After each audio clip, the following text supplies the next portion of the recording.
Salut les Sagittaires et bienvenue dans cet horoscope pour le mois de juillet 2021. Mon nom c'est Gabriel, je suis astrologue et ensemble je propose qu'on regarde un petit peu les transits par rapport à votre ascendant en Sagittaire pour voir comment ça va se dérouler pour vous. Je vous suggère fortement de regarder cette vidéo par rapport à votre ascendant parce que c'est vraiment là qu'on est capable de voir c'est quoi les sujets qui vont être abordés par les différents transits. Alors on débute le mois avec Mars et Vénus qui font une opposition à Saturne et qui sont en carré avec Uranus. Alors pour vous, Mars et Vénus se trouvent en maison 9 et donc ont envie de découvrir et d'élargir leurs horizons. Alors vraiment, Mars, c'est l'action, Vénus, c'est les valeurs. Donc vraiment, c'est comment est-ce qu'on peut poser des actions qui nous permettent d'être plus alignés avec nos valeurs, avec une certaine vérité qui nous est propre et qui nous permet de grandir.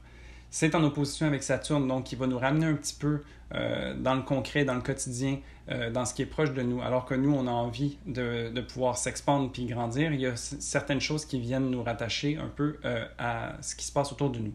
Sinon, Uranus, lui, se trouve dans la maison 6 et donc a un appel à la routine, en fait, d'une certaine façon. Donc, peut-être venir changer un petit peu le quotidien, qu'est-ce qui se passe au jour le jour dans le travail ou dans notre développement personnel pour s'assurer qu'on reste toujours cohérent par rapport à ce qu'on essaie de grandir avec Mars et Vénus qui se trouvent en Lion. Donc, il y a vraiment cette expansion dans le signe du Lion, puis Uranus vient nous ramener à l'ordre en nous posant des questions pour s'assurer qu'on reste toujours cohérent puis que ça fasse du sens, tout ce travail-là. Entre le 5 et le 7 juillet, Mercure, la planète de la communication, est en carré avec Neptune, donc vient être un aspect un peu de tension et donc créer une certaine confusion, parce que Neptune a cette qualité très subtile qui vient un peu brouiller les messages. Et donc, Mercure étant la planète des communications, c'est pas nécessairement le meilleur moment pour se faire comprendre.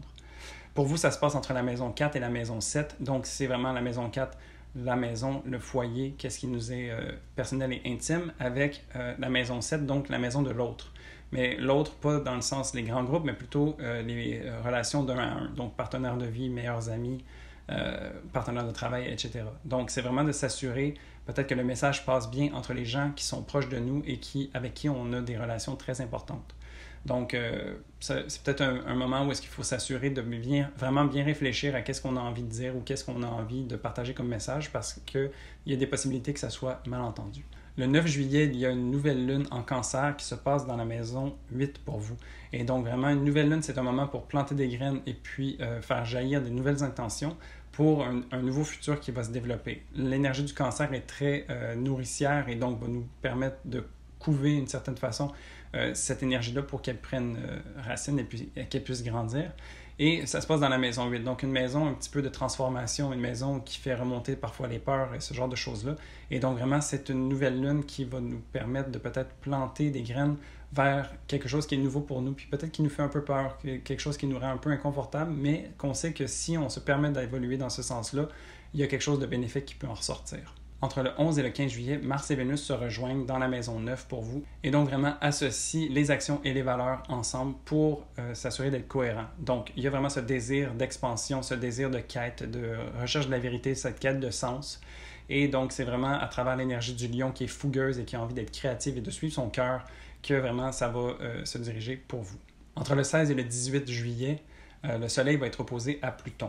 Le Soleil se trouve en maison 8 et puis Pluton va se trouver en maison 2. Donc, c'est un axe financier. Donc, vraiment, ça va être de voir un petit peu comment est-ce que vous pouvez gérer votre argent par rapport à votre argent et celle des autres. Donc, vraiment, ça peut être intéressant de voir qu'est-ce qui peut avoir besoin de terminer ou qu'est-ce qui peut avoir besoin de changer pour pouvoir remédier à ce qui se passe à ce niveau-là. Donc, vraiment, c'est plutôt, on dirait qu'on a envie de peut-être clencher des dettes, qu'on a peut-être envie de trouver une source d'argent extérieure à nous.